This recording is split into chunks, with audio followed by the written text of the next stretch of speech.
The problem with being rich in a third world country. Now, I've never been rich in a third world country. In fact, I've never been rich at all. But I have been upper middle class in a third world country for most of my life. And I think lately, with the passport bro kind of mentality, with the where it's cheapest kind of mentality, and with a lot of work from home, this sort of opportunities coming up for Americans, for Europeans, for Australians, there is a genuine question of, well, if I'm getting my money from the good countries, from the US, from Canada, from Australia, and my clients are from there, but I don't need to live there, and I can live somewhere where the cost for everything is like a third or a fifth, why wouldn't I? And so for this sort of people, where they're not necessarily like very rich, they're not necessarily like millionaires, but they're relatively well off, and they can leave their countries and they can go to a developing or a third world country, and they would live a upper middle class to upper class lifestyle there. There are some considerations that you might not be seeing because you've never lived in such countries, and well, I have, and that is what I want to pass on to you a little bit. So the first thing that I think is really relevant, and I've talked to a lot of, I think especially Latin Americans, so Colombians, Argentinians, Chileans, Brazilians, about it, is even like people in East and Southeast Asia as well. When you're upper middle class in a third world country, you become much more soft than the lower classes, but also you become more soft than like middle class in an upper level country, like a upper income country like Australia, like the US. And you become soft because you don't really need to do any physical task ever. So someone will come over and they'll clean your bathroom every week, and they'll cook for you every day, and they'll like, it's not expensive to have like this sort of like helper at home. And it gets to the point where literally you could change a light bulb, or you could pay like $10 for someone to come and change it, and you do that. You pay someone to come and change a light bulb or come and change a door handle. And what you're gonna notice is that people who grew up in upper middle class or upper class families in those developing countries, you become soft in a way that you don't really know how to do anything. Like, you don't know how to cook, and you don't know how to do like basic things in the house. And the reason for that is you don't need to, because you're normally either always going out for that, or you're paying someone to go to your house and do that for you. And it's all fair if you just want to live a more comfortable life and you've lived the other way for like 30 years, and then you're moving to one of those countries and having that lifestyle. But to grow up in this sort of environment, like as a kid, I don't think it's good for the kids culturally and let's say morally, ethically, to not ever have to do this dirty sort of labor. Another thing is, if you're growing up in a third world country and you're upper middle class or upper class, you're normally not getting a job. Like here in Australia, people get a job in like when they're like 14, 15. And if you're upper middle class in a country like, let's say Brazil, you're getting your first job at like 23, 24, much after you finish college. And you're not really getting the experience of having a job as, let's say, a waiter or any sort of minimum wage, part-time kind of job that is so common for high school students, for college students in most of the developed world. And that also kind of brings a little bit of softness into you that, let's say, is not ideal. Obviously, as a parent, you can change that, but it is culturally a thing, and it's something that you're going to have to fight against, because it is definitely the norm. The second thing about living, the problem with being rich in a third world country is that no matter how much you protect yourself, obviously if you're in a third world country, you can live in a gated community, you can have a special type of car, you can only go to certain places, but safety is always going to be a concern. Like, it's safer to be in a random area in Switzerland than it is to be in most areas in, let's say, Latin America.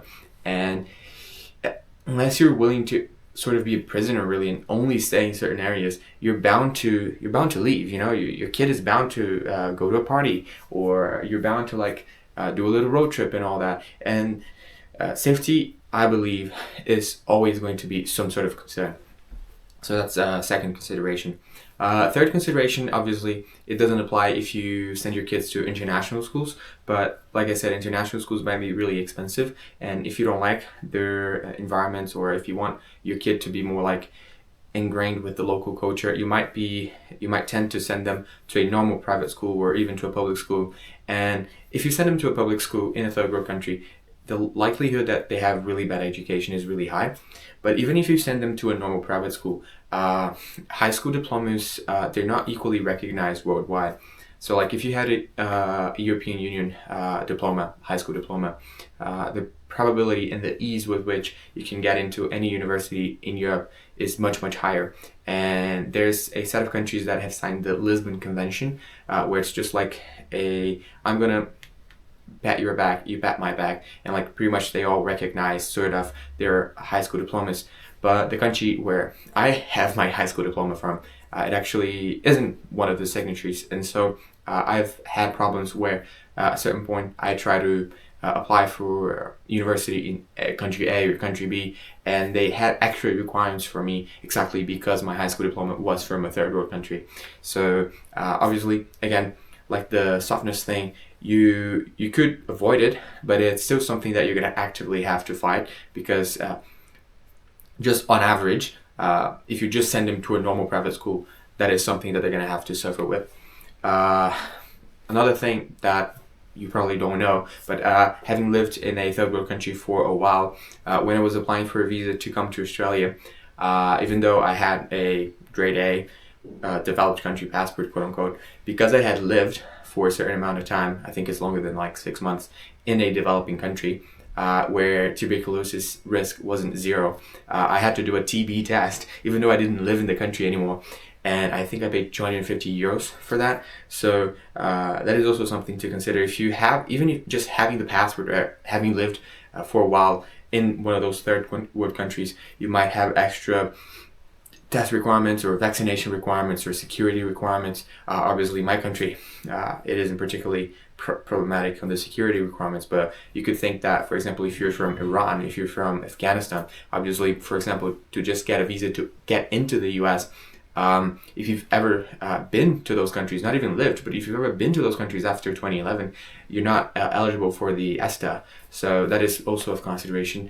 And those sort of tests, those sort of extra requirements, which comes to my last point, which is passport limitations. So obviously, if you're from a developed country and you're going into a third world country and you're thinking of settling down there, having your family there, fair enough. Your children are probably going to have your grade A passport anyway, and they could use that passport to travel. But how about your grandchildren? How about your great-grandchildren? Many citizenships nowadays have a certain generational limit. I know for America, for Australia, if you're American but you haven't lived in America for a certain amount of years, if you're Australian and you haven't lived in Australia for a certain amount of years, your children are not going to be automatically American. They're not automatically going to be Australian. And they might be facing some hassles, let's say, by only having the passport of the country that you're living in. And sure, you have the money, sure, you have the connections, but like I said, the culture, the safety, the structure in the country is going to be different, and it might pose some challenges internationally. And I think the most clear and most obvious challenge is the passport limitation, where all of a sudden they're going to have to be applying for a visa to go to Europe or to go to America, and they might have to do a TB test, even though they've never come even close to anyone that even remotely has the possibility of having TB, but since they're a national of that country or they lived in that country, they have to do the TB test. And their high school diploma is going to be treated differently. For example, if it's not a American or a Irish or British, let's say, high school diploma, if it's a high school diploma in another language, throughout their lives, they're going to be asked to to prove their English proficiency. And if they have to prove their English proficiency, they might be having to do a TOEFL test or IELTS test, which isn't like, it's not a problem. Like if you speak good English, you're just going to pass the test, but it might be an extra cost. It might be an extra nuisance.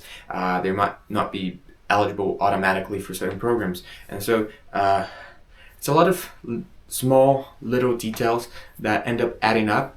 And the one thing I really want to pass down in this video is it's not just about money. You know, it's not just a calculation of, well, I leave the US, but I still have my money in US dollars and my clients still pay me in US dollars, and I go to Thailand, and if you do the conversions and if you see how much money I'll save, yeah, probably you're going to be richer, like in that sense.